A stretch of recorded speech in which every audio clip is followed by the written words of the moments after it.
एक मुलगा असतो रात्रीच्या 10 वाजता आपल्या मावशीला कॉल करतो आणि मावशीला बोलतो की मला तुला भेटण्याची इच्छा झाली आहे, मला काही झालं तरी तुला भेटायचंच आहे.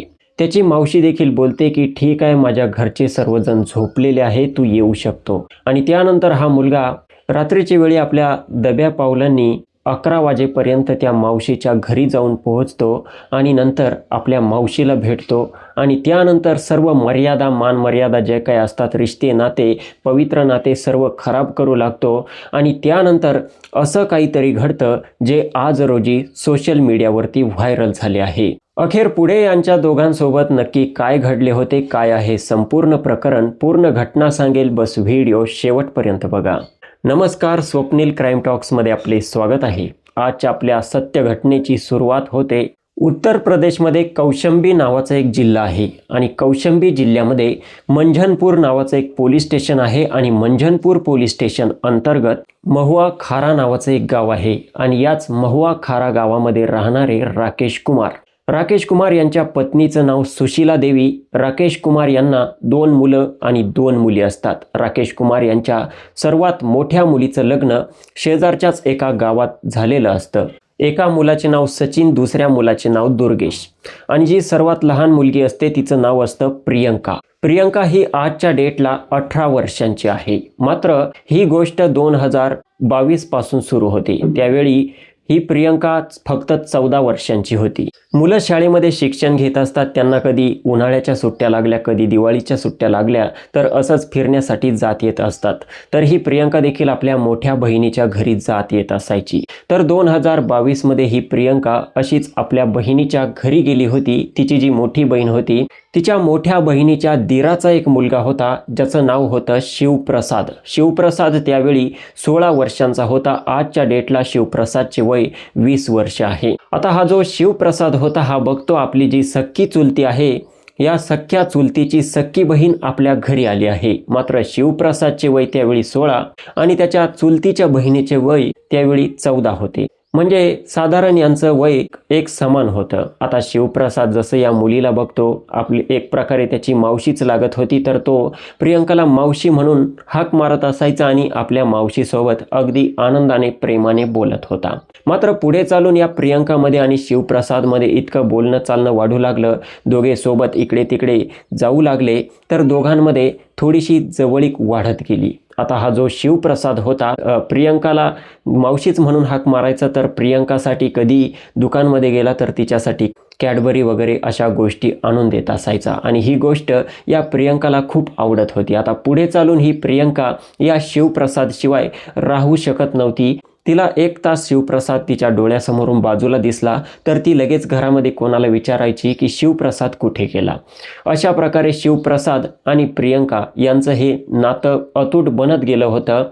आता जी प्रियंका होती ही विचार करते की शिवप्रसाद किती चांगला मुलगा आहे आणि माझी किती काळजी घेतो. तर हा शिवप्रसाद जेव्हा या प्रियंकाला मावशी म्हणून हाक मारतो, प्रियंका बोलते की मला मावशी म्हणून हाक मारू नको, ते बरोबर वाटत नाही, मी तुझ्यापेक्षा 2 वर्षांनी लहान आहे, तू मला माझ्या नावाने हाक मारू शकतो. तर शिवप्रसाद प्रियंकाला बोलतो की तुझ्या नावाने का हाक मारायची. प्रियंका बोलते कारण आपण मित्रमैत्रिणीसारखे आहे.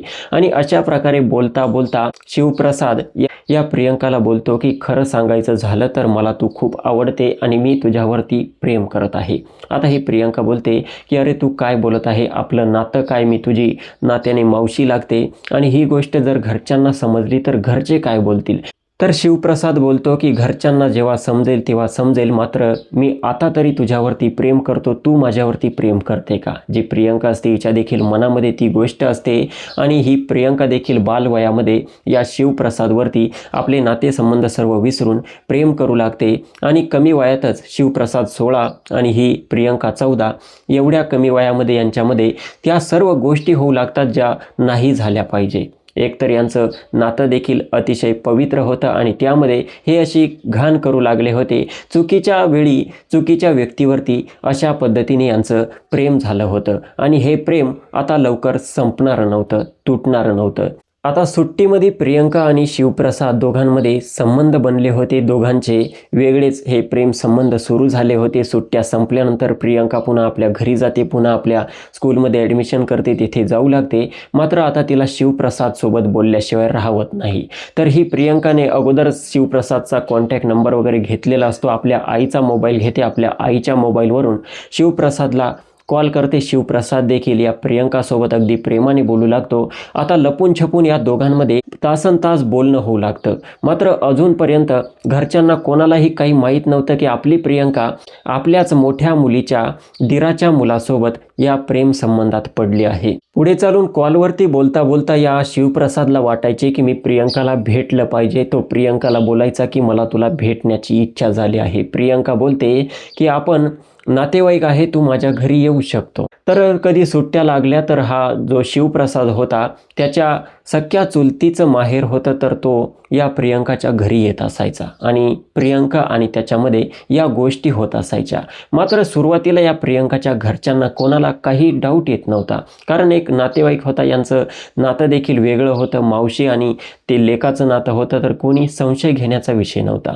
मात्र कधी ना कधी ही गोष्ट समोर येतच असते. जर आपण चुकीचे काम करत आहे तर कधी ना कधी कोणाला तरी डाऊट येतो आणि त्या डाऊटमधून सर्व लोकांना समजून जाते आणि नंतर भयंकर प्रकार घडत असतो. आता प्रियंकाचे जे आईवडील होते, 2 भाऊ होते, यांना कळू लागलं होतं की हा शिवप्रसाद नेहमीच आपल्या घरी येतो, नक्कीच आपल्या मुलीसोबत प्रियंकासोबत याचं काहीतरी सुरू आहे. तर हे लोक यांना काही न बोलता विचार करतात की मुलगी देखील आता लगभग 17-18 वर्षांची झाली आहे, कारण या संबंधाला बरेच वर्ष होऊन गेले होते, 2-3 वर्ष झाले होते. तर प्रियंकाचे घरवाले प्रियंकाचं लग्न करण्याचं ठरवतात आणि प्रियंकासाठी चांगलं स्थळ शोधू लागतात. आता प्रियंकाला जेव्हा सांगितले जाते की तुझ्यासाठी आम्ही स्थळ शोधत आहे, प्रियंका पूर्णपणे तुटून जाते. तिला अन्न पाणी देखील गोड लागत नाही. आता प्रियंका हिला समजत नाही की मी जर घरच्यांना बोललेच नाही तर शिवप्रसाद माझ्यापासून कायमस्वरूपी दूर होईल आणि मला दुसऱ्याची पत्नी बनावं लागेल. तर ही प्रियंका सुरुवातीला आपल्या बहिणीसोबत कॉन्टॅक्ट करते, तीच बहीण जी शिवप्रसादची सख्खी चुलती होती. आता ही प्रियंका आपल्या बहिणीला सांगू लागते की दीदी मी शिवप्रसादवरती प्रेम करते. आता तिची बहीण जेव्हा हे ऐकते, तिची बहीण प्रियंकाला समजावून सांगते की अगं शिवप्रसाद हा माझा सख्खा पुतणे आहे आणि तू माझी सख्खी बहीण आहे, म्हणजे तुमचं नातं अतिशय पवित्र आहे आणि या अशा वेळी तुम्ही लग्न करू शकत नाही. लोकांना जेव्हा समजेल तेव्हा लोक खूप नावे ठेवतील, आपल्याला बदनाम करून टाकतील. त्यामुळे आता इथपर्यंत जे काही झालं आहे ते झालं आहे, मात्र इथून पुढे या सर्व गोष्टी तू तोडून टाक आणि आईवडील सांगत आहे तेथे लग्न करून घे. मात्र जी प्रियंका होती, प्रेम केलं होतं आणि ते प्रेम सहजासहजी विसरणं शक्य नव्हतं. तर प्रियंका आता हिम्मत करून आपल्या आई सुशीला देवी यांना बोलते की मी दीदीच्या दिराच्या मुलावरती, दीदीच्या पुतण्यावरती, शिवप्रसादवरती प्रेम करते. आता हे ऐकून सुशीला जी असते ही आपल्या मुलीला प्रियंकाला समजावून सांगते की त्या मुलासोबत लग्न करायला अडचण नाही, मात्र तुमचं नातं हे पवित्र नातं आहे, वेगळं नातं आहे आणि या गोष्टीमुळे आपली भयंकर बदनामी होईल, समाज हे मान्य करणार नाही. त्यामुळे इथून मागे जे काही झालं असेल ते झालं असेल, मात्र तू लग्न करू नको. आता प्रियंका पूर्णपणे तुटून जाते, कारण तिच्या बहिणीने देखील तिला हीच गोष्ट सांगितली होती आणि इकडे तिच्या आईने देखील हीच गोष्ट सांगितली होती. आता तिचे सर्व रस्ते पूर्णपणे बंद झाले होते. तिला आता घरच्यांच्या संमतीने घरचे जेथे ठरवतील तेथेच लग्न करावं लागणार होतं, मात्र प्रियंकाला ते मान्य नव्हतं आणि ही गोष्ट प्रियंका लपून छपून या शिवप्रसादला कॉन्टॅक्ट करून सांगत होती की माझं लग्न माझे घरचे दुसऱ्या ठिकाणी ठरवत आहे. शिवप्रसाद देखील तिकडे परेशान राहू लागला होता. शिवप्रसाद बस प्रियंकाला धीर देत होता, जर देवाने ठरवलं तर आपल्या दोघांना नक्की एक करेल. अशा प्रकारे दिवस जात होते. मात्र प्रियंका समोर तिच्या लग्नाची तयारी सुरू होती आणि तिला ते सहनच होत नव्हतं. आता या टेन्शनमध्ये या प्रियंकाने जेवण करणं, पाणी पिणं देखील सोडून दिलं होतं आणि या गोष्टीमुळे ही प्रियंका पूर्णपणे वीक झाली होती. तिच्या अंगामध्ये जीव राहिला नव्हता. तिची तब्येत अचानक खूप खराब झाली होती. आता त्यामुळे प्रियंकाचे घरवाले तिला एका हॉस्पिटलमध्ये ॲडमिट करतात आणि त्या ठिकाणी काही दिवस ट्रीटमेंट होते आणि 9 जुलै 2026 रोजी या प्रियंकाला हॉस्पिटलमधून डिस्चार्ज देण्यात येतो. आता तिकडे शिवप्रसादला जेव्हा ही माहिती मिळते की आपली जी प्रेमिका आहे प्रियंका, आपल्यासाठी तिने अन्न पाणी सोडून दिलं होतं आणि ती हॉस्पिटलमध्ये ॲडमिट होती, तर शिवप्रसादला फार वाईट वाटू लागतं. शिवप्रसाद विचार करतो की मी हिच्यावरती प्रेम केलं, या मुलीने माझ्यासाठी अन्न पाणी सोडलं, हॉस्पिटलमध्ये ॲडमिट झाली आणि मी इकडे बसून जेवण करत आहे, खात पीत आहे. मला हे असं माझं वागणं योग्य नाही. मी प्रियंकाला काही झालं तरी भेटलो पाहिजे. आता शिवप्रसाद नाना प्रकारचे उपाय करून या प्रियंकासोबत कसा तरी कॉन्टॅक्ट करतो आणि प्रियंकासोबत बोलू लागतो. प्रियंकाला विचारतो की तू आता कशी आहे, तुझी तब्येत ठीक आहे का, तू जेवण का करत नव्हती, तू इतकं टेन्शन का घेतलं. तर प्रियंका रडत त्याला एकच बोलत होती की बस माझं तुझ्यावरती प्रेम आहे आणि तुझ्याशिवाय मी दुसऱ्याचा विचारच करू शकत नाही. आता शिवप्रसाद बोलतो की काही झालं तरी मला तुला भेटायचंच आहे. प्रियंका बोलते की जर तू मला भेटण्यासाठी आला तर माझे आईवडील भाऊ खूप चिडलेले आहे, वैतागलेले आहे आणि जर तुला माझ्यासोबत भेटताना त्यांनी पकडलं तर यावेळी मात्र ते तुला सोडणार नाही, ते तुला जीवे देखील मारू शकतात. आता शिवप्रसाद असतो हा बोलतो की नाही, तू जर माझ्यासाठी इतकं काही करू शकते तर ते जर मला मारत देखील असतील तर मला काही फरक पडत नाही. तुझे कुटुंबातील सर्वजण झोपतील तेव्हा तू मला कॉल कर आणि मी रात्री तुला भेटण्यासाठी येतो. आता मित्रांनो, प्रियंका आणि शिवप्रसाद मध्ये ठरतं की रात्रीच्या 11 वाजता मी तुला भेटण्यासाठी येईन आणि तू तुझ्या घरातून उठून यायचं जेव्हा तुझ्या कुटुंबातील सर्व लोक झोपलेले असतील. आपण बाहेर ठरलेल्या ठिकाणी भेटूयात. अशा प्रकारे रात्रीचे 11 वाजतात. शिवप्रसाद इकडे यांच्या गावामध्ये येऊन पोहोचतो. त्याच्या गावापासून प्रियंकाचं गाव हे बस अर्ध्या तासाचं अंतर होतं. शिवप्रसाद येतो आणि प्रियंका देखील आपल्या घरातून अलगद उठते, चोर पावलांनी घरातून बाहेर निघते आणि सरळ या शिवप्रसादला जाऊन भेटते. दोघेही एकमेकांना भेटतात. चांगल्या प्रकारे त्या ठिकाणी प्रियंका शिवप्रसादच्या गळ्यात पडून रडत असते की आपल्यासोबत हे काय होतंय, आपण प्रेम केलं मात्र मी तुझी होऊ शकणार नाही, माझ्या घरचे दुसरीकडे लग्न करतील.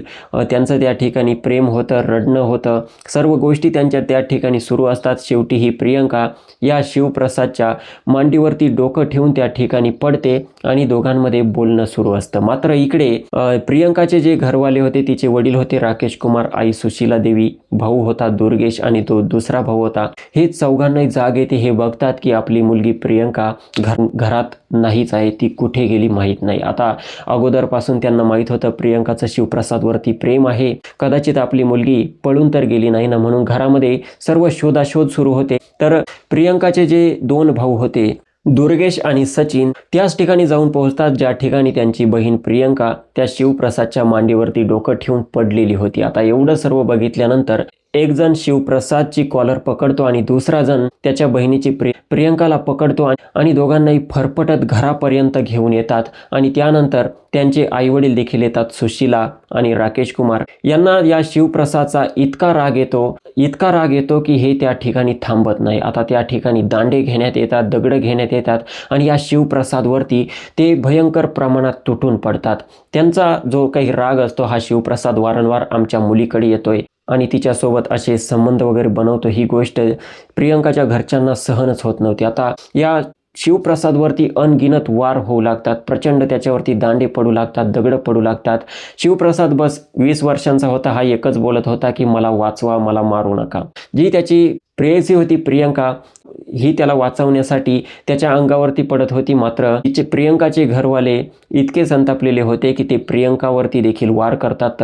तर प्रियंका त्या ठिकाणी बेशुद्ध होऊन जाते आणि ती बेशुद्ध झाल्यानंतर तिला बाजूला करून पुन्हा या शिवप्रसादवरती तुटून पडतात. शिवप्रसादला जवळपास अर्धमेलक करून टाकतात आणि त्यानंतर जी प्रियंकाची आई असते सुशीला, ही आपल्या पतीला आणि 2 मुलांना थांबवते आणि बोलते की याच्या घरच्यांना आता कॉल करायला सांगा आणि याच्या घरच्यांना समजावून सांगू जेणेकरून हा मुलगा पुन्हा आपल्या घरी येणार नाही. अशा प्रकारे या शिवप्रसादला त्याच्या घरी त्याच्या वडिलांना कॉल करायला सांगण्यात येतो आणि त्यानंतर हा शिवप्रसाद याला वाटते की आता आपण वाचलो आहे. तो आपल्या वडिलांना कॉल करतो. शिवप्रसादची आई कुंतीदेवी आणि वडील रामबदन हे झोपलेले असतात. रात्रीच्या 12 वाजता कॉल येतोय आणि मुलाचा कॉल आहे म्हणून रामबदन पटकन आपल्या मुलाचा कॉल रिसीव्ह करतात. विचार करतात इतक्या रात्री याने कॉल का केला. तर हा शिवप्रसाद आपल्या वडिलांना बोलतो की आईकडे फोन द्या. त्यानंतर रामबदन कुंतीदेवी यांच्याकडे फोन देतात. कुंतीदेवी कॉल रिसीव्ह करते आणि त्यानंतर हा शिवप्रसाद आई आणि वडिलांना बोलतो की मला वाचवा, हे लोक मला मारून टाकतील. मी प्रियंकाला भेटण्यासाठी इकडे आलो होतो कारण तिची तब्येत ठीक नव्हती. आता एवढं सर्व ऐकून आई वडिलांच्या पायाखालची जमीन सरकते. मुलाला मारून टाकतील असं मुलगा बोलत आहे. नक्की त्या ठिकाणी काय होत आहे असं विचारतात. तर हा शिवप्रसाद सांगतो की हे लोक मला दगडांनी आणि लाठीकाठीने मारत आहे. तर त्याची आई जी असते कुंतीदेवी ही बोलते की तू घाबरू नको, आम्ही लगेच तेथे येऊन पोहोचतो.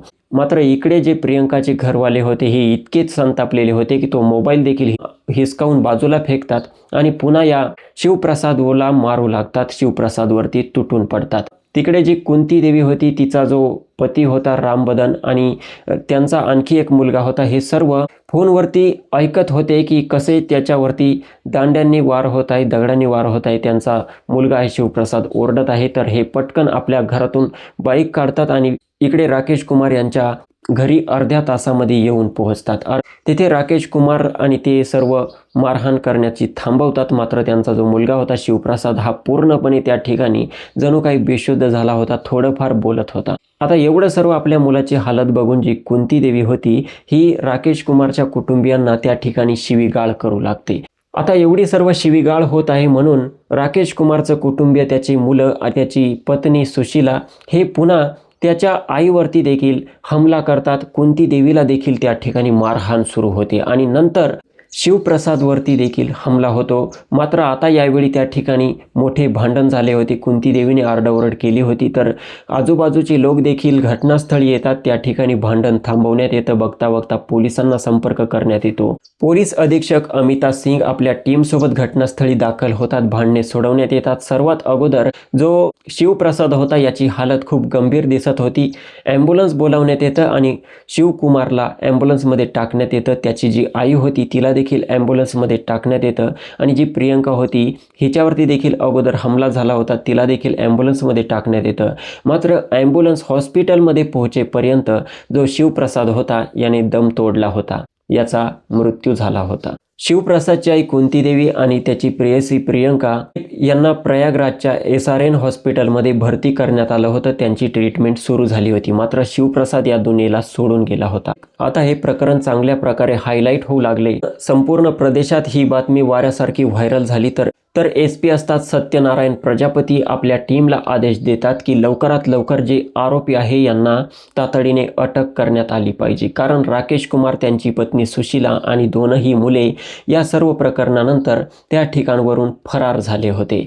पोलिसांनी अनेक टीम बनवल्या आणि छापेमारी करून या चौघांनाही उचलण्यात आलं आणि पोलीस स्टेशनमध्ये नेऊन यांच्या चौघांविरुद्ध गंभीर कलमांतर्गत गुन्हा दाखल करण्यात आला. आणि हे प्रकरण जेव्हा सोशल मीडियावरती व्हायरल होऊ लागले तेव्हा लोक एकच बोलत होते की एक नातेसंबंधमध्ये आले, त्यामुळे एक कुटुंब पूर्णपणे उद्ध्वस्त झालं, एक मुलगा देखील या दुनियेला सोडून गेला. जी मुलगी आहे कदाचित हा आघात आयुष्यभर विसरू शकणार नाही. मित्रांनो, ही सत्य घटना आपल्यापर्यंत पोहोचवण्याचा माझा उद्देश कोणाच्याही भावना दुखावणे नाही, तर आपणास जागरूक करण्याचा होता. जे प्रियंकाचे आईवडील होते यांना वाटत होते की नात्यामध्ये जर असं लग्न झालं तर आपली खूप बदनामी होईल. मात्र त्यांनी यासाठी चुकीचं पाऊल उचललं आणि त्यानंतर देखील जी बदनामी व्हायची होती ती बदनामी झालीच. मात्र त्या व्यतिरिक्त त्यांच्यावरती एक दाग देखील लागून गेला. प्रियंकाचे आईवडील जरी प्रियंकाचे लग्न शिवप्रसाद सोबत करू इच्छित नव्हते, तरी देखील शिवप्रसादला या दुनियेतून हटवण्याचा अधिकार यांना अजिबात नव्हता. अखेर दोघेही लहान होते, नादान होते आणि नादान वयामध्ये अशा चुका होत असतात. शिवप्रसादला समजावून सांगून त्या ठिकाणावरून पाठवून दिले असते तर आज कदाचित सर्व काही व्यवस्थित देखील होऊ शकले असते. पुढे चालून आपली बदनामी होईल आणि त्या बदनामीच्या भीतीने त्यांनी असे केले. मात्र आता संपूर्ण जगामध्ये त्यांची बदनामी ही झाल्याशिवाय राहणार नाही. आता हे चौघेजण केव्हापर्यंत जेलमध्ये बंद राहतील हे तर भविष्याच्या गर्भात लपले आहे. परंतु या संपूर्ण प्रकरणादरम्यान आपले काय मत आहे, आपले मत कमेंट सेक्शनमध्ये मांडू शकता. बाकी समाजामध्ये अशा घटना घडत आहेत, त्यामुळे प्रत्येकाने सजग आणि सावध राहा. व्हिडिओ आवडला असेल तर लाईक करा आणि अशा सत्य घटना, क्राईम स्टोरी नेहमी ऐकत राहण्यासाठी स्वप्नील क्राईम टॉक्स या YouTube चॅनलला सबस्क्राईब करा. भेटूया पुढच्या व्हिडिओमध्ये. जय हिंद, नमस्कार.